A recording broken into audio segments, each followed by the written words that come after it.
नमस्कार, मैं हेमंत और आप पॉलिटिक्स देख रहे हैं। 20 साल का लंबा वक्त बीत गया। तीन बड़ी इन्वेस्टिगेटिव एजेंसियां केस की फाइलें खंगालती रही। नतीजा निकला जीरो बट्टा सन्नाटा।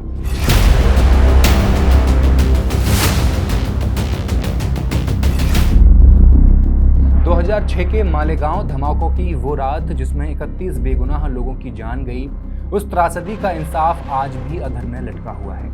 आलम यह है कि आज की तारीख में इस टेरर अटैक के लिए कटघरे में खड़ा करने वाला कोई एक भी मुल्जिम अब नहीं बचा है।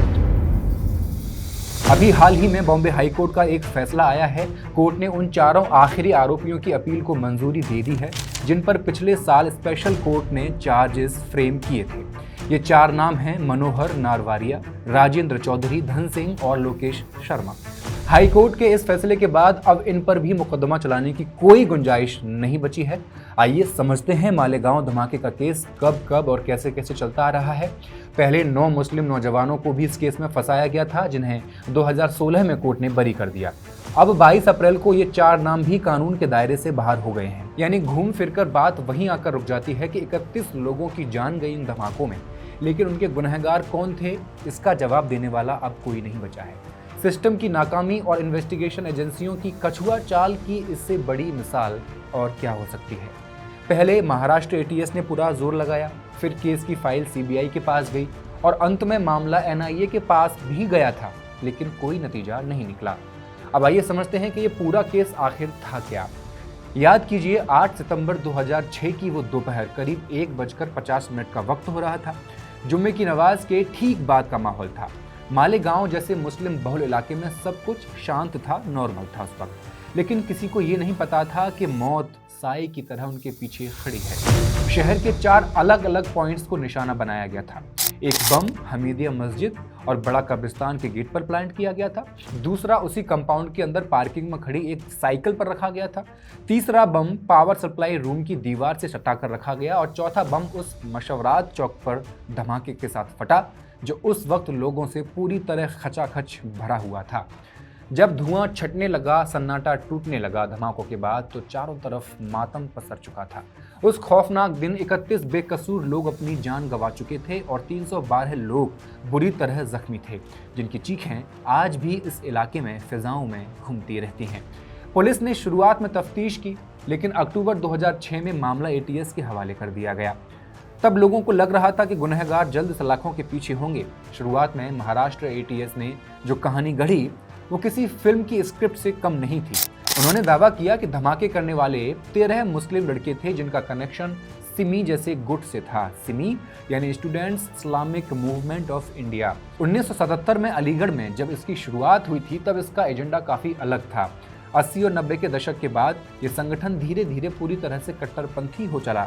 सरकार ने इसे पहली बार 2001 में और उसके बाद फिर कई बार अनलॉफुल एक्टिविटीज के नाम पर बैन कर दिया था, क्योंकि इनका नाम देश के अलग अलग धमाकों और हिंसा में बार बार सामने आने लगा था। उस दौर में इन्वेस्टिगेटिंग एजेंसियों के लिए सिमी एक आसान टारगेट बन गया था। जब भी देश में कहीं कोई भी ब्लास्ट होता तो पुलिस और एजेंसीज बिना किसी पुख्ता सबूत के बस शक की बुनियाद पर किसी भी मुस्लिम युवक को पकड़कर ये कह देती कि भाई ये तो सिमी से जुड़ा हुआ है, और यही है। महाराष्ट्र एटीएस ने 13 मुस्लिम लड़कों को मालेगांव का आरोपी बताया और कहा ये भी सिमी से जुड़े हुए हैं।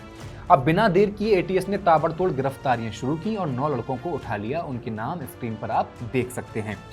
इन लड़कों की जिंदगियां रातों रात जहन्नुम बन चुकी थीं। इनमें से 2 अली और आसिफ, उनकी मुसीबतें बड़ी थीं। एटीएस ने उन्हें केवल मालेगांव धमाकों में ही नहीं बल्कि उस मुंबई ट्रेन ब्लास्ट में भी लपेट लिया जो मालेगांव से कुछ हफ्ते पहले 11 जुलाई 2006 को हुआ था।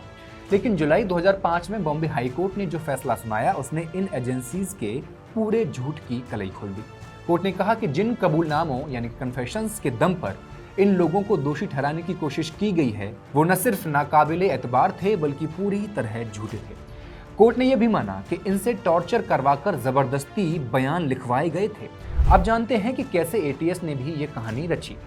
एटीएस ने यह दावा किया था कि पकड़े गए 9 लड़कों में से जो 9 मुसलमान थे उनमें से 7 ने अपना गुनाह कबूल कर लिया है। अब जरा इस जांच की गहराई देखिए। एजेंसी ने थ्योरी बनाई कि ये पूरी कॉन्स्पिरेसी दरअसल मई 2006 में एक शादी के दौरान रची गई थी। बम जो थे वो मुंबई में तैयार किए गए थे और उसमें 2 पाकिस्तानी नागरिकों का हाथ भी बता दिया, जिन्हें कागजों पर वांटेड एक्यूज्ड घोषित कर दिया गया था। इन 9 नौजवानों ने अपनी जवानी के 6 साल उन अंधेरी सलाखों के पीछे बिता दिए। 2007 में केस सीबीआई के हवाले किया गया। लोगों को लगा कि अब शायद सच बाहर आएगा, शायद कोई निष्पक्ष जांच की जाएगी, लेकिन सीबीआई ने भी उसी कहानी को सच मान लिया जो एटीएस ने परोसी थी। उन्होंने भी उन्हीं 9 लोगों को गुनहगार ठहराए रखा और जांच का दायरा एक कदम भी आगे नहीं बढ़ाया। अब आया 18 मई 2007। हैदराबाद की मक्का मस्जिद में एक जबरदस्त धमाका हुआ और यहीं से इस केस ने एक ऐसा यू टर्न लिया कि पुरानी सारी जांच एजेंसियों के चेहरे से नकाब उतर गया। सीबीआई ने इस धमाके के सिलसिले में एक व्यक्ति को पकड़ा। उसका नाम था स्वामी असीमानंद। असीमानंद दरअसल पश्चिम बंगाल का था। वो उस वक्त की हिंदुत्ववादी राजनीति और उससे जुड़ी कट्टरपंथी एक्टिविटीज का एक बड़ा चेहरा माना जाता था। 2010 में मजिस्ट्रेट के सामने असीमानंद ने जो खुलासा किया उसे बाद में इनवॉलंटरी यानी दबाव में दिया गया बयान बताकर खारिज कर दिया गया था। क्या कहा था? उन्होंने कहा था कि मालेगांव धमाकों के पीछे सुनील जोशी नाम के व्यक्ति और उसकी गैंग का हाथ था। इस बयान ने पूरी जांच की दिशा ही बदल कर रख दी। 2011 में जब केंद्र सरकार ने टेरर केसेस की फाइलें एनआईए के हवाले की तो इस एजेंसी ने मौके पर जाकर तहकीकात शुरू की। एनआईए ने जब सबूतों को खंगाला और पूरी घटना को दोबारा से रिकंस्ट्रक्ट करने की कोशिश की तो जो सच सामने आया वो रोंगटे खड़े कर देने वाला था। एनआईए ने मान लिया कि वो 9 मुस्लिम नौजवान जिन्हें एटीएस ने सालों पहले पकड़कर सलाखों के पीछे डाला था, उनका इस धमाके से कोई लेना देना नहीं था। उनके कबूलनामे सिर्फ और सिर्फ पुलिस के टॉर्चर और दबाव का नतीजा थे। 2011 में उन बेगुनाहों को जमानत मिली, लेकिन उन 6 सालों का क्या जो उनकी जिंदगी के सबसे बेहतरीन वक्त को जेल की काल कोठरियों में बर्बाद कर दिया गया। साल 2013 आते आते एनआईए ने अपनी नई चार्जशीट दाखिल की जिसमें पूरी तरह से नए चेहरे सामने आए। इसमें वो 4 नाम शामिल थे जिन्हें अब बॉम्बे हाईकोर्ट ने बरी कर दिया है: नारवरिया, चौधरी, सिंह और शर्मा। इस चार्जशीट में सुनील जोशी का नाम भी था जो 2007 में ही बड़े ही रहस्यमयी तरीके से मारा जा चुका था। साथ ही रामजी कलसांगरा, संदीप डांगे और रमेश महालकर जैसे नाम भी शामिल थे। एनआईए का उन मुस्लिमों को बेकसूर बताना उस शुरुआती जांच पर एक बहुत बड़ा सवालिया निशान था जिसने 9 जिंदगियों के 6-6 साल बिना किसी वजह के सलाखों के पीछे बर्बाद कर दिया। आखिरकार 25 अप्रैल 2016 को कोर्ट ने अपना फैसला सुनाया और उन 9 में से 8 लोगों को बरी कर दिया। लेकिन यहाँ इस कहानी का सबसे दर्दनाक और इमोशनल पहलू है वो 9वां शख्स शबीर, जो केस के चलते हुए अपनी आखिरी सांस तक जेल और अदालत के चक्कर लगाता रहा। वो इंसाफ की उस घड़ी को देखने के लिए जिंदा नहीं बचा।